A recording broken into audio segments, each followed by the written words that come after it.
Elon's friends went to go vote, and they go, we can't even ask you for your ID Well, it's to California vote. for you. California is finished. You bring up a good point. I was going to ask Pat and the guys, every 4 years they say, this is the most important election. This is the most important election. They'll do it in 2024. They'll do it in 28. They're doing it there too. But is it actually this time around the most important election of our lifetime? In your are you planning on having kids? I am, sir.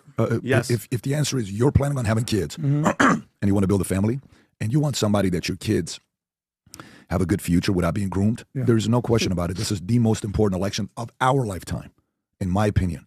I can't think of a more important election in my lifetime than this one. Don't get me wrong. Everybody says it.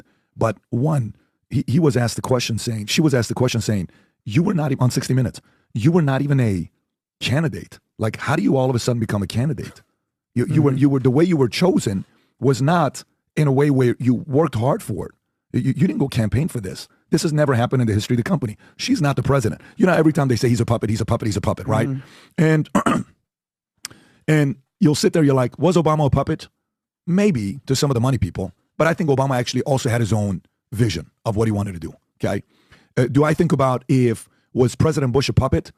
Maybe. He was in the shadow of his father, and Dick Cheney had all the influence. You guys saw the movie Vice, and Dick Cheney was supposed to be the most evil man of all time, and Christian Bale says, hey, thank you so much for allowing me to play the devil. Cool. That's what he said when he won the award. Remember that? Now, you know who's campaigning with the devil's daughter? Kamala Harris. Yeah. Did you hear what Liz Cheney said yesterday?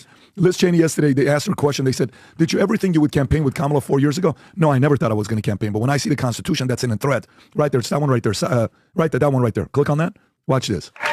The Harris campaign has been hopscotching the country, and with less than a month to go, the pace is picking up. The vice president told us she's lost track of how many states she's visited. How are you doing? Go a little bit. Go.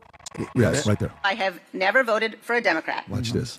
But this year, I am proudly casting my vote for Vice President Kamala Harris. Okay. That proclamation spurred a chant of approval from the crowd. For a cleaner, more sustainable future, Improve the 4 years ago, if someone had told you that you would be campaigning with Liz Cheney, what would you have said to them? That'd be great. It's really diplomatic. Would you ever have thought that you'd be campaigning with Kamala Harris?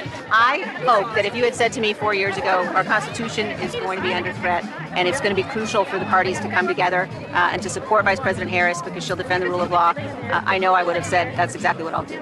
You can pause it right there. So OPP is but here's a question, though. The question, was it really? Yeah, OPP was. It used to be Mayor Brown's back in the day. That's what I'm saying. It was OPP. But it's philosophical conversation right there. Only, you have to be 44. You have to be 44 to know what OPP is. But no, going back to it, is when you think something like this, and we're supposed to think Dick Cheney was the devil, but not the devil's daughter is supporting her. Okay, cool. Sounds good. So you think about puppets.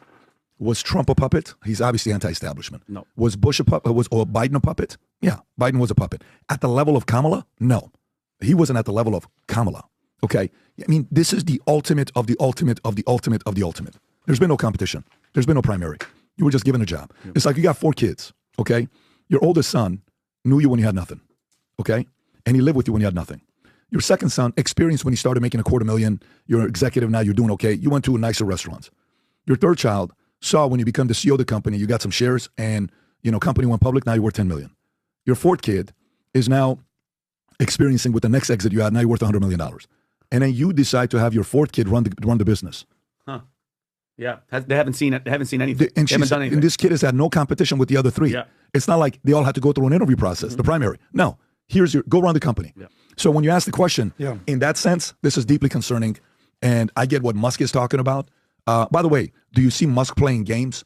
Musk is laughing. Yeah. You can tell Musk is like, look, man, I'm doing my part. If I do my part, if I don't, I'm going to go to jail. It is what it is. I'm good with it. I'm just enjoying the journey, and I'm going to do my part. The way he's playing is a very different way than on this other side. They're afraid of losing control.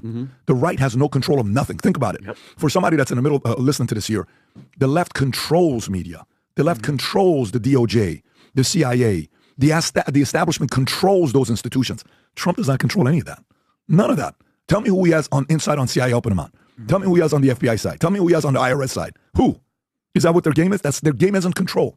Their game is leave me alone and let me get to work. But a spin job, man, they're doing a phenomenal job spinning it. PBD, you bring up such an interesting point here about, all right,